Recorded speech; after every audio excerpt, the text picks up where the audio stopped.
భయపడకుము, నేను నీకు తోడైయున్నాను. యెషయా 41వ అధ్యాయం 10వ వచనం.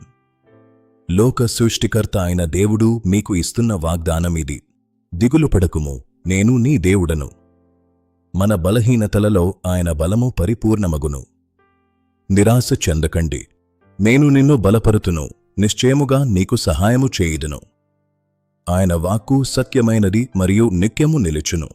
నా నీతిగల దక్షిణహస్తముతో నిన్ను ఆదుకొందును. ఆయన మిమ్మల్ని ఎన్నడూ విడువడు, ఎడబాయడు. భయమును వీడండి, దేవుని నిత్యమైన తీర్పు సమీపముగా ఉన్నది. మన ప్రతి ఆలోచన, ప్రతిక్రియ ఆయన ఎదుట బయలుపరచబడును.